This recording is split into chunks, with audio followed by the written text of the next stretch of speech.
What's up everyone, it's Yellowdot here and welcome back to another character review. This time we will be doing SUCROSE, the Anemo Catalyst user. And first of all, I would like to thank everyone for watching the last video. The first Genshin Impact video I made had over 1k views, and if you all are not subscribed yet, please consider doing so. It's free and you can always change your mind. Now, let's start with going over her talents. First, we have the normal attack, which performs up to 4 attacks using wind spirits, dealing ammo damage. It's pretty basic, I want to say. It's not too significant by any deal, but every character has like a 4 combo. The nice thing about this is it deals ammo damage, so you could either swirl it into something or combo it into something else. It's very nice. And then we have the charged attack, which consumes a certain amount of stamina, deals AoE damage after a short casting time. So what this also does is this actually pushes enemies, so if you are on like the Spiral Abyss and you feel like you're up to a tough challenge, you can always try to lure the enemy to a corner and then try to push them off with your charged attack. Then we have her plunging attack, which also every character now has. So you smash down on the ground, she turns into like a wind spirit, and then she deals AoE damage upon impact on the ground. Next, we have her first skill, which is a stable Anemo Hypostasis Creation 6308. Creates a small wind spirit that deals Anemo damage towards enemies in an AoE, pulling them towards the location of the wind spirit before launching them up. So as you can see, this is another nice tool for pushing enemies around. I feel like this character overall is really good for pushing enemies around, but we will get into that later. So yeah, as you can see, another skill that is based around placing it down. It sucks them in. It kind of sucks them in, and then it pushes them upwards rather than them off like a direction that you want. It's all about your placement when it comes to this talent. Next, we have our ultimate, also known as Forbidden Creation Isomer 75 Type 2. Sucrose hurls an unstable concoction that creates a large wind spirit while it persists. The large wind spirit will continuously pull and launch nearby enemies, dealing AoE damage. This also works with other elements, as you can see down in the next bit of the description. If it comes in contact with any other element except Geo or Dendro, it looks like it will deal additional element damage of that type. So basically what you will do is you will turn the ult into that variety. Let's say you use a Hydro skill on the ult, it will turn into a Hydro ult instead. It's not too bad. Next, we have our passive talent, which is Catalyst Conversion. When Sucrose triggers a swirl effect, characters in the party with the matching element have their elemental mastery increased by 50 for 8 seconds. So I think this is gonna be really decent. 50 elemental mastery is not nothing, like nothing to not be surprised by, because it's actually relatively good. I think this is good for like comboing in other catalyst users like Lisa or Mona or Klee, you know. All of the other catalyst users will take massive advantage of this. Next, we have Mollis Favonius, which unlocks at Character Ascension Phase 4.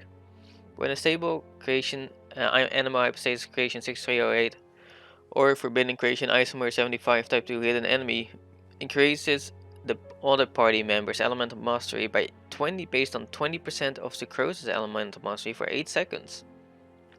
So let's say you have a ton of elemental mastery on Sucrose. You basically are feeding it into the other players in your party. So I think this is pretty solid. Mostly for Catalyst users.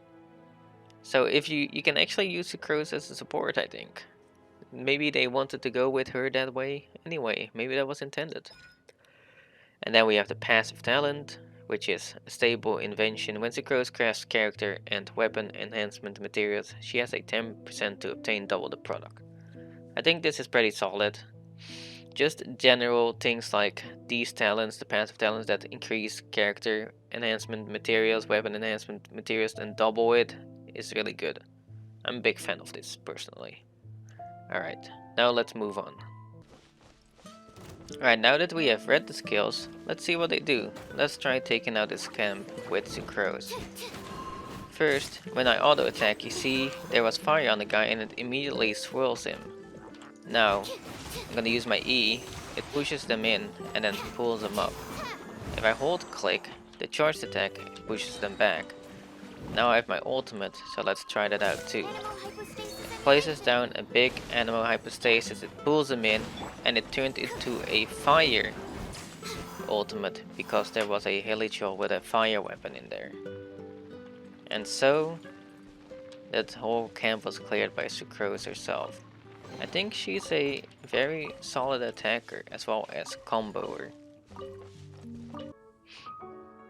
Now that we have seen your skills, we will do one more battle in combo with Mona as well as show the plunging attack.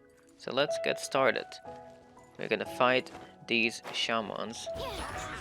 Charge in.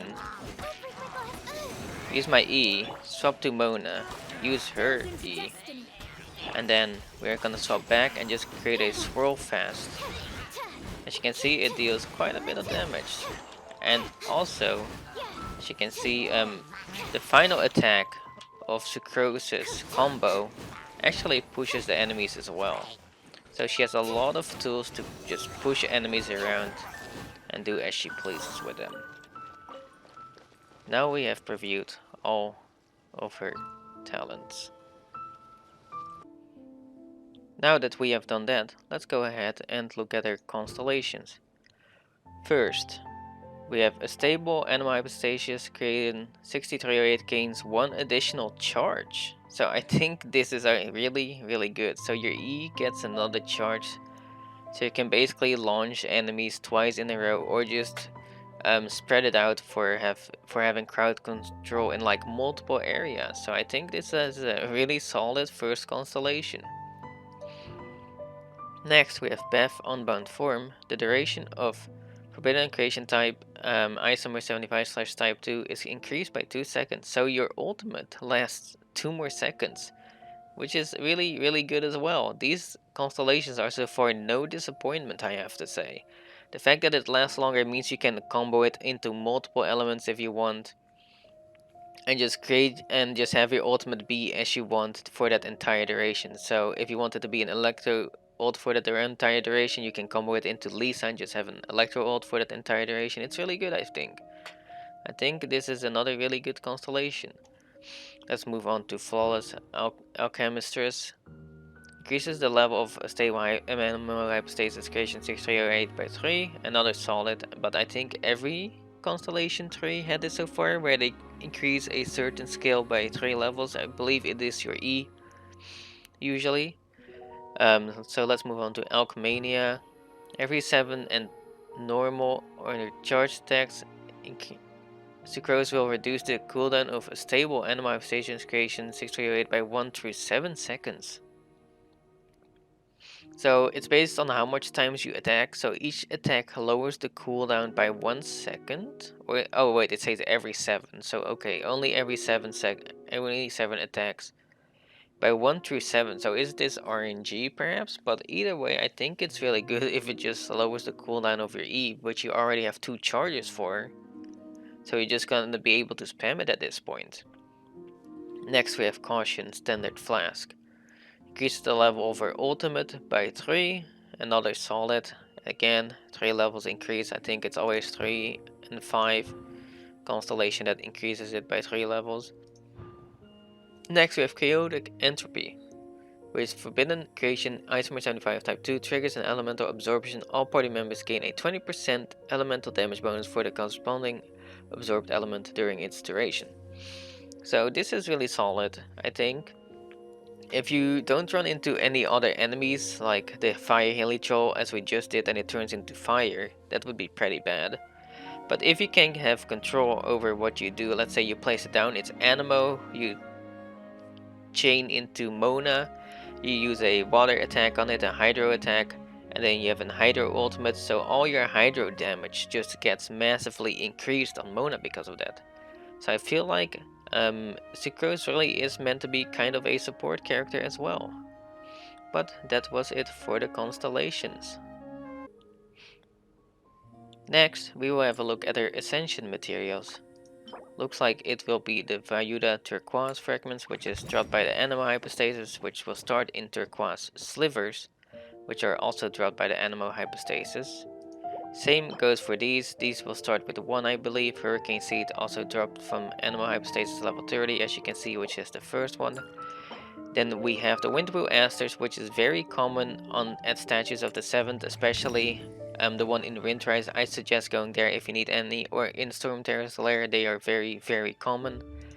And then we have, again, the Whopper Flower Nectar, which is apparently a very big upgrade material, and this is already the second character so far in a row that requires it to increase the Ascension, or Ascension materials, you know. So I think keeping an eye out for Whopper Flower Nectar at all times is a good thing to do, because it looks like you will need a lot of it. And that is it for the Ascension materials. Now, I would like to thank you all for watching this video. I appreciate the massive support on the previous one, and I hope we can do the same for this video. If you enjoyed, make sure to like, comment, subscribe, and all that good stuff. And I hope to see you all next time for the next review.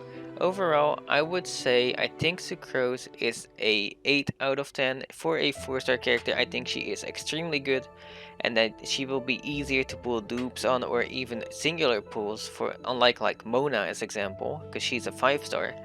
I think SUCROSE will be a really solid pull. If I get her, I won't be disappointed, you know? It's like that. I would use her, basically, is what I'm saying. And I'm not much into Catalyst users. So I think SUCROSE is very solid overall. Anyway, take care, everyone, and I will see y'all in the next video. No need to wait up for me. Please, get some sleep. Something bothering you? Oh, don't worry about me. I'm right at the end of my experiment. I promise I won't stay up late again.